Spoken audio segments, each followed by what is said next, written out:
next speaker is Manish Kumar Yadav. Manish, please come to the stage. And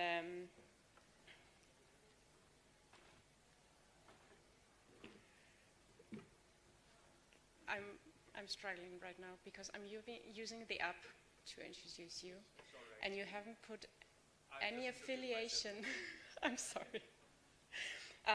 But Manish, you will talk about contemporary antisemitism, global discourses, political dynamics, and emerging challenges. The floor is yours. Thank you, ma'am.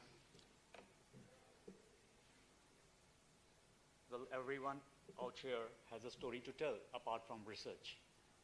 It was not easy to come all the way to Haifa. So that makes this particular conference, international conference, very special.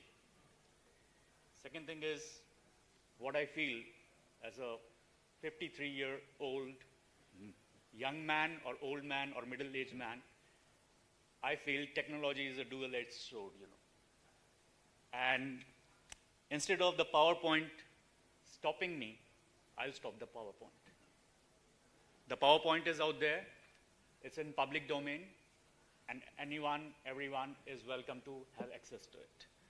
So instead of stopping and seeing there and letting you know what's going on, and moreover, stick clear to the timings which I have or allotted to me, I'll stick to my presentation verbatim. And of course, I'll be here for next 3 days. And you're most welcome to discuss things, have your questions addressed, and so on. So good morning, distinguished chair and esteemed fellow scholars. It is a privilege to present my paper titled Contemporary Antisemitism, Global Discourses, Political Dynamics, and Emerging Challenges, Exploring Identity, Technology, Education, and Society in 21st Century. This study examines contemporary antisemitism as a global and evolving phenomenon, where antisemitism is often viewed primarily through the lens of history and the Holocaust.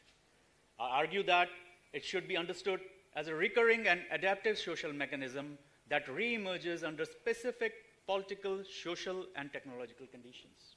The paper seeks to answer a fundamental question: why does antisemitism continue to recur across different societies despite extensive educational initiatives, legal protections, democratic institutions, and decades of Holocaust remembrance? Antisemitism remains one of the most enduring forms of prejudice in human history. However, contemporary manifestations differ significantly from those of earlier periods. Today, anti-Semitic narratives circulate through political populism, digital platforms, conspiracy theories, identity conflicts, and geopolitical crisis. Social media has fundamentally altered the speed, reach, and visibility of such narratives, allowing ideas once confined to fringe spaces to travel rapidly across borders. The central argument of this study is that antisemitism is not merely a historical residue, rather it functions as a recurring social mechanism that becomes activated during the periods of uncertainty, crisis, identity, anxiety, and social polarization. Although the scholarship on antisemitism is extensive, important gaps remain. Historical studies provide rich accounts of origins and evolution, but often pay limited attention to digital transformations. Conversely, research on online hate, social media, and misinformation frequently lacks historical depth and theoretical integration. As a result, we still lack a comprehensive framework capable of explaining why antisemitism repeatedly resurfaces, how it adapts across political systems and societies, and how technology shapes its contemporary evolution, as well as institutions can effectively interrupt its recurrence. This gap provides the foundation for the present study. The principal contribution of this paper is the development of what I call the recursive activation model of contemporary antisemitism. The model proposes that anti-Semitism follows a cyclical rather than a linear pattern. The cycle begins with a structural crisis, economic instability, political uncertainty, identity, anxiety, or geopolitical conflict. These conditions create opportunities for symbolic scapegoating, where complex social problems are attributed to identifiable groups, political actors, traditional media, social media platforms, and algorithms then amplify these narratives. This amplification produces social outcomes including discrimination, exclusion, harassment, identity concealment, and in some cases, violence. Most importantly, these outcomes reinforce crisis narratives and generate feedback loops that enable future reactivation. The key theoretical claim of this paper is, therefore, simple. Anti-Semitism survives not because it remains permanently visible, but because it is repeatedly reactivated. This model helps explain why similar patterns emerge across different regions despite major cultural, political, and historical differences. The study addresses 3 research questions. How do contemporary forms of anti-Semitism intersect with political populism, identity politics, and post-colonial and critical frameworks across different global contexts? Secondly, in what ways do education systems, social media platforms, and emerging artificial intelligence technologies function simultaneously as vectors for anti-Semitic narratives and as sites of resistance, critical pedagogy, and advocacy? And thirdly, how have Jewish communities and allied institutions responded to these shifting dynamics through practices of resilience, accountability, and intercommunal solidarity? And what implications do these responses hold for policy and human rights interventions? Methodologically, the study adopts an interdisciplinary qualitative dominant design, combining historical analysis, comparative regional case studies, media analysis, policy review, and selected quantitative indicators. The objective is not merely to document incidents, but to identify recurring mechanisms operating across different contexts. Before turning to the conceptual framework, it is important, or it is useful to briefly highlight the objectives of the study. The research seeks to conceptualize contemporary anti-Semitism as a recurring social mechanism, examine its relationship with populism and identity politics, analyze the role of digital media and artificial intelligence, evaluate educational and institutional responses, and develop an interdisciplinary framework capable of integrating historical, political, technological, and ethical dimensions. A key conceptual point must be emphasized here. Contemporary anti-Semitism extends beyond hostility directed at individual Jews. It frequently operates through narratives that construct Jews as collective actors, attribute disproportionate influence or power, convert complex social problems into personalized blame, and reappear across diverse ideological settings. The significance of this framework is that it focuses on adaptation rather than continuity alone. The language may change, the political context may change, the technological medium may change, yet the underlying mechanisms remain remarkably persistent. The first case study, actually there are many case studies, I'll just take 2 here. The first case study examines the Hungarian campaign, or Hungarian government's campaign against George Soros. Although explicit anti-Semitic language was often absent, the campaign relied on narratives associated with long-standing anti-Semitic stereotypes concerning hidden influence, external manipulation, and threats to national sovereignty. The significance of this case lies in demonstrating how anti-Semitic tropes can be repackaged within contemporary populist discourse without necessarily appearing in overt form. Political case study 2, the Charlottesville rally in United States, Virginia, provides a contrasting example. Unlike in Hungary, anti-Semitic rhetoric appeared openly through slogans and conspiracy narratives. Yet despite these differences, both cases reveal the same underlying process.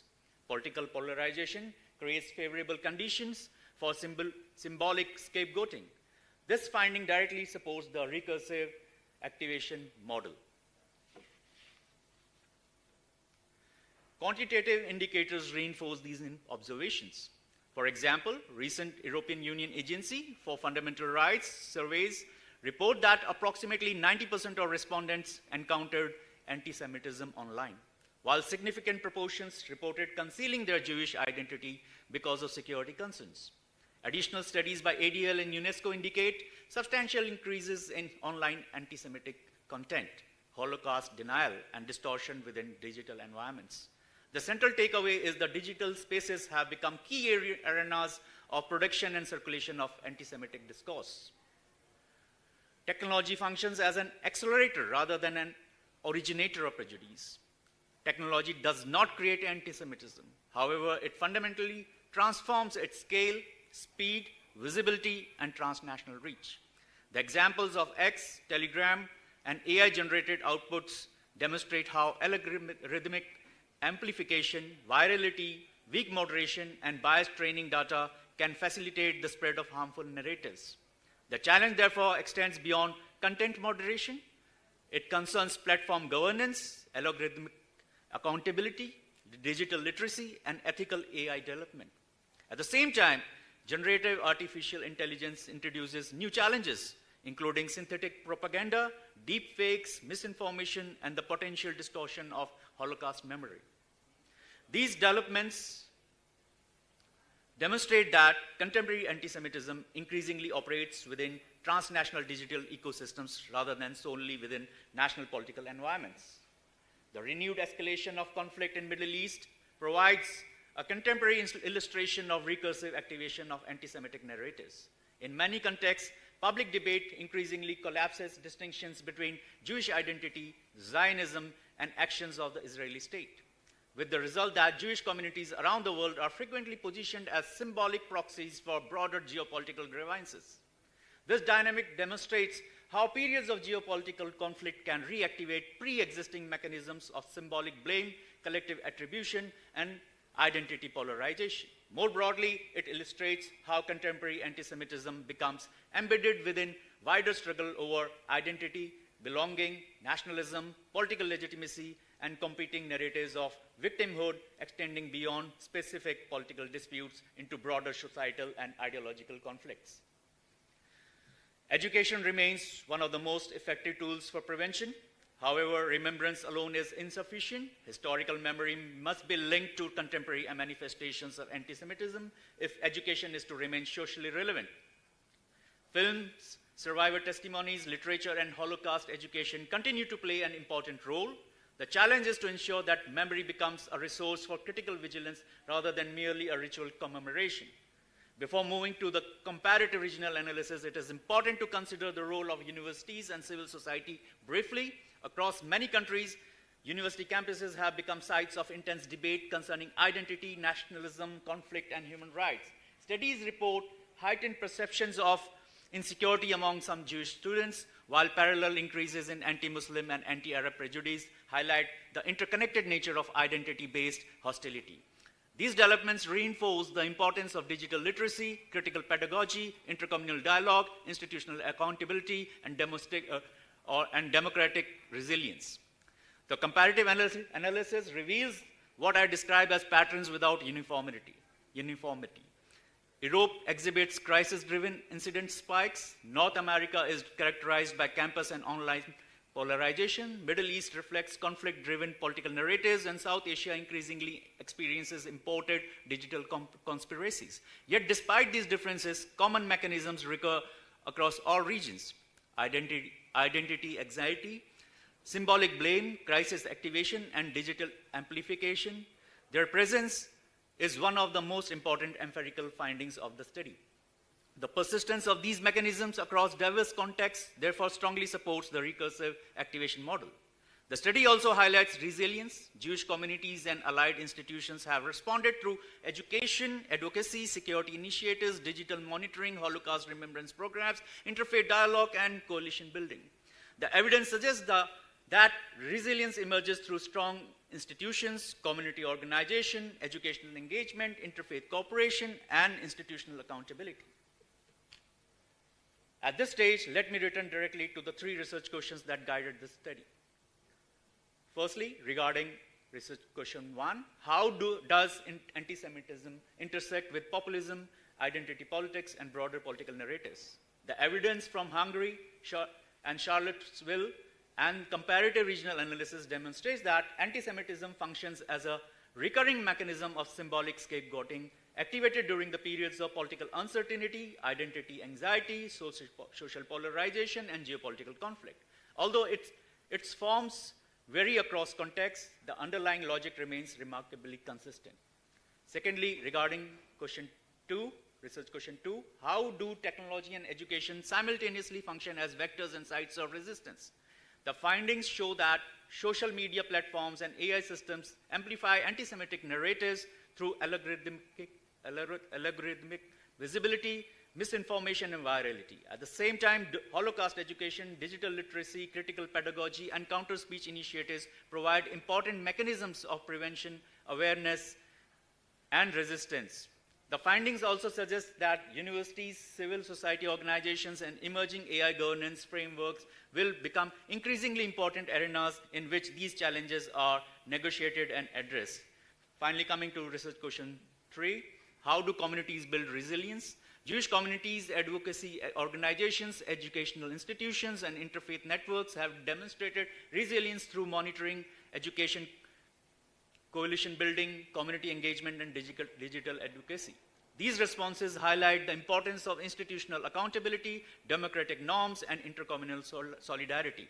Taken together, these findings support the central argument of the paper that anti-Semitism persists not because it remains static, but because it continually adapts to changing political, technological, and social environments. Let me conclude with 3 broader implications. Firstly, anti-Semitism should be understood as a recurring social mechanism rather than a fixed ideology. Secondly, effective responses require integrated approaches that combine democratic resilience, responsible AI governance, digital literacy, education, community engagement, and institutional accountability. Thirdly, the recursive activation model offers broader analytical value for understanding other forms of identity-based prejudices and political scapegoating. And the final takeaway of this paper is that the challenge is not simply remembering the past, it is recognizing how old prejudices continually adapt to new political crises, technological systems, and social realities. Thank you very much for your kind attention and time.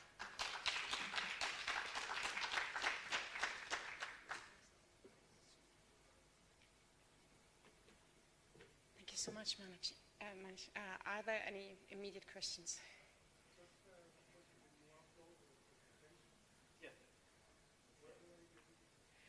We will check this afterwards, okay? Thank you.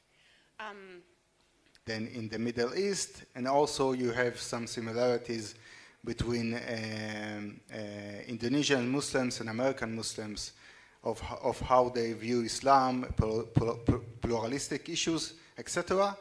But in summary, you could also see the difference between American and Indonesian clerics. Thank you. More questions? Don't be shy. Okay, so I would have one, like to all of you, because, I mean, some of you mentioned emotions that could play a role. Could you, like, shortly elaborate a little bit more on how the role of emotions touches the topics you research, or like the presentation you gave?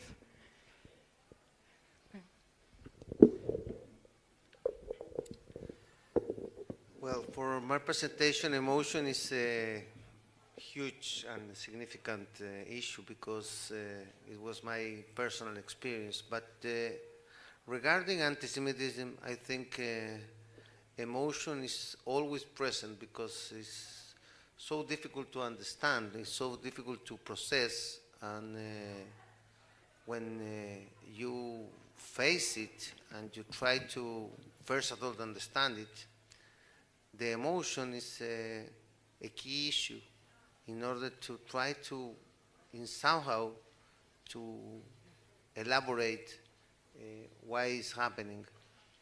And as important as that is to control the emotion in order to fight it and to confront it, because it's easier and very common to lose control, and when you lose control, you maybe are going to lose the fight. So emotion is a key issue in any case, and a significant issue for me, at least. Well, I'll just second you on this, and I'll just add that when we are talking about quotients also, like we have an intelligent quotient, so we have an emotional quotient also, you know. When we are talking about index, we are talking about the happiness index also. So all these things are there, you know. Some people may be more emotional, maybe less emotional, you know, it's just, but they do play a role in whatever we do in our life, you know. Thank you. With regards to my presentation, I think anti-Semitism has an effective component to itself. And specifically here, emotions seem to make the liberation of Palestine a pressing issue for the natives, among the other reasons I gave. Yeah, so I also think that emotions play an important role in the research. But as you can see from my presentation, even American imams or American Muslims in general, their hatred, let's say, or their hostility to what Israel does, or to Israel, or to Zionism, is not always translated as hatred to Jewish people, and then they do try to make this distinction. Even when their own Muslim audience is very angry, they always, at least for the imams that I saw, always try to make this clear distinction between our opposition to Israel and the fact that we should not have any negative sentiments toward Jewish people, and these are two separate issues, despite all the emotional that has happened since the October 7th attacks. Thank you.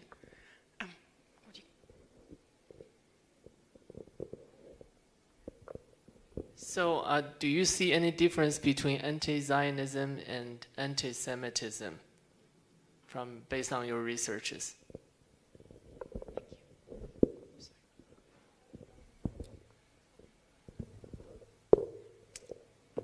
There is an emotion coming back from the last question. In order to try to understand and to elaborate what is happening in this particular hate. But at the end of the day, the state of Israel is the Jew of the world. So when there is something against Israel that is absolutely different in the measure that you will do with another country or with another society, it's impossible not to say that this is an anti-Semitic issue, an anti-Semitic behavior. In my experience, when the people in Chile particularly, because we have the Palestinian community, so they are saying that they are also Semites. So how can you say to me that I am anti-Semite if I am Semite?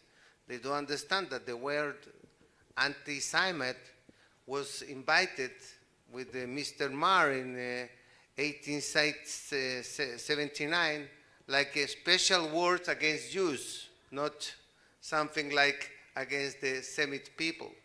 So for me, there is a mask that allow the extreme left and the extreme right and the people who are a little bit, I don't know, loose, because if you see, for example, and regarding the anti-Jewish and anti-Semite and the difference regarding anti-Zionist, the thing that happened and we have been seeing in Europe, for example, in Italy, when there is a member of the fight against fascism, and the Jewish people are ordered to get out, or when there is a gay parade, and the Jewish people are asking to get out because they are not anti-Zionist enough, there is something that shows you that it's crazy. But I want to finish that with the thing that happened in Barcelona 2 days or 3 or 4 days ago, when the people who were in a shul, I don't know, in a place that you pray, and they weren't Israelis, they were French Jews that were in a tour in Barcelona. They were persecuted, and the shoot were, you are genocide, and that happened, unfortunately, in the US, in Australia, in Canada, in Chile, and in other places, that the owners of Jewish cafe or Jewish restaurant are attacked because they are Jews. And what is the anti-Zionist and anti-Jewish difference in those issues? Absolutely nothing. So I think that the answer to this question is very complex. By and large, I think that anti-Semitism is not anti-Zionism. But when anti-Zionism is becoming so radicalized, so it becomes anti-Semitism. For example, my criticism for the American imams that I showed is that even when they distinct anti-Zionism from anti-Semitism, they are not very clear enough or very vocal enough about the danger of this anti-Zionist rhetoric that will let Jewish people to feel unsafe. I mean, the American Jewish people. So I think that while these phenomenon are not 100% identified, and you can be anti-Zionist with limits and not anti-Semitic, the atmosphere and the radicalized of anti-Zionism can be a threat to Jewish people. We can see this by the anti-Semitic attacks. And I think that leaders, for example, Muslim leaders in the West, should be very much clear that if any Jew people feel unsafe abroad because of anti-Zionism, so it means that we make a mistake. So what I'm trying to say is that anti-Zionism, when it is become very radicalized, it is a form of anti-Semitism, but not in itself. Sorry to disagree 100%, because you can be, in that logic, anti-France, but not anti-French people. So Zionist is the liberation movement of the Jewish people. It's not radicalized from the right or from the left. You can see the history of the Zionism. You are going to find the extreme left and the extreme right. So why you should be, or you can be anti-Zionist without being anti-Semitic? I don't see the possibility, because it's not, there is not a difference at the end of the day, in my opinion, in my view, obviously. No, I disagree. I think that people can be anti-Zionist and not anti-Semitic, but it's difficult because most of the people, they have the emotions where they are becoming anti-Zionist, so they're becoming also anti-Semitic. But why somebody would be anti-Zionist? Because he has a opposition against Israel, for example, as a... The right Israel to exist. No, not to exist like wiping all the Jews from the map, but to exist as a Jewish state, for example. But why? Perhaps he thinks it should be a democratic state, for example. But it's not anti-Semitic that he had Jewish people. I mean to say, I'll just put in here simplistically, for a layman, that anti-Semitism has wider connotations. It is at the grassroots level. Okay, and Zionism, you can always give it a political color. Yeah, so there is difference also, and there are similarities also. Where you stand, of course, you have the right to stand where you are standing. Yeah, and it is only by deliberation, by discussion, we'll come to a solution. Yeah, we agree to disagree, and I think we'll stop it here. Thank you so much. I think we have lots of more stuff to discuss now in the coffee break. I'm sorry to, let's just stop the discussion here, but we can just move to the coffee room upstairs and then continue the discussion. Thank you very much to you speakers, and thank you very much to the audience. And my apologies again for the technical problems, but I think we made the floor for the next panelists to go smooth then, so thank you. Thank you.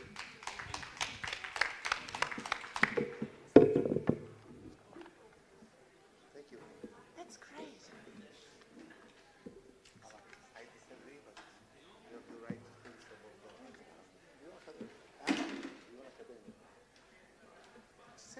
No, the thing is that I was a politician, so I feel very, very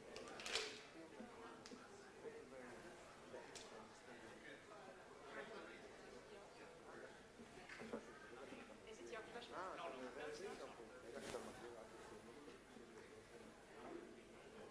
Okay. And I sent an mail also.